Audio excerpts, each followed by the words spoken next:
Hello बच्चों, let's see the question. और question है बेटा अपने पास में, what is the percentage by mass of iodine needed to reduce the freezing point of benzene 3.5 degree Celsius, the freezing point and cryoscopic constant for pure benzene are 5.5 degree Celsius and 5.12 kelvin per molar respectively.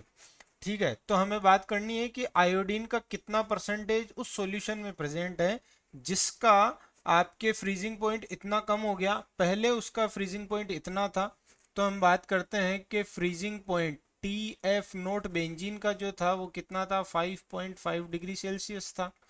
T F अब कम होके कितना हो गया है, वो हो गया है आपके पास में 3.5 हो गया है। ठीक है, तो डेल्टा टी एफ कितना आ गया, डेल्टा टी एफ आ गया आपके पास में 5.5 minus 3.5 which is equals to 2 आ गया।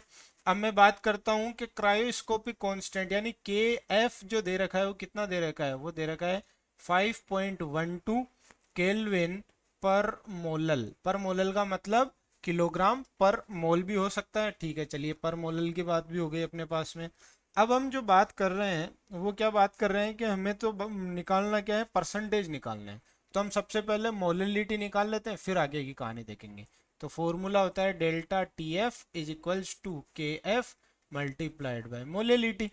तो मोललिटी ऑफ सॉल्यूशन कितना आ जाएगा, डेल्टा टी एफ कितना आया 2 डिवाइड बाय के एफ कितना है अपने पास में 5.12।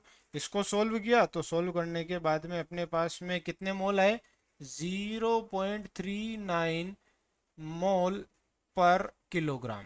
यही होता है ना भाई, मोलेलिटी जो होती है उसकी यूनिट यही होती है। इसका मतलब अगर मैं यहाँ पर 1 लगा दूँ तो कोई दिक्कत है नहीं है। तो ये मोल जो किसके हैं, ये मोल हैं आयोडीन के मोल हैं। ये अपने पास में किसके मोल है, ये आयोडीन के मोल है। यहाँ तक कहानी समझ में आई आपके। अब आयोडीन के अगर ये मोल हैं तो मास ऑफ आयोडीन भी हम निकाल सकते हैं। तो mass of I two in solution, solution में मास ऑफ आई टू कितना है 0.39, तो मोल्स हो गए। मोलर मास कितना आएगा या मोलिकुलर मास कितना आएगा आयोडीन का, मोलिकुलर मास आएगा आपके पास में 254 ग्राम पर मोल। 254 ग्राम। एक मिनट बेटा, इसे क्या करते हैं, सही कर देते हैं ताकि सही समझ में आए ये। तो ये आएगा अपने पास में 127 होता है ना एक आयोडीन का, तो दो आयोडीन का 254 हो गया। दोनों को मल्टीप्लाई किया, मल्टीप्लाई करने के बाद में कितना ग्राम आ गया, 19.06 ग्राम आ गया, 19.06 ग्राम आ गया अपने पास में। अब ये बात कर रहे हैं कि ये कितने किलोग्राम है, 1 किलोग्राम। इसका मतलब कितने ग्राम है ये, ऐसा ही है क्या, ये 1000 ग्राम में प्रेजेंट है। हमें पता है कि परसेंटेज बाय मास का जो फॉर्मूला होता है वो क्या होता है, percentage by mass of iodine, इसी का निकालना है ना। यानी आयोडीन का mass, weight of iodine divide by weight of solution multiplied by 100।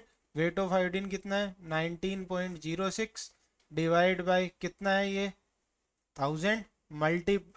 अगर ये मैं बात करूंगा 1000 है तो वो किसका मास है, ये 1000 मास किसका है, ये सोलवेंट का मास है। अगर मुझे यहाँ पर ऐड करना है तो ये क्या कर दूंगा 99.06, क्योंकि सॉल्यूशन का चाहिए ना मुझे, मल्टीप्लाइड बाय 100।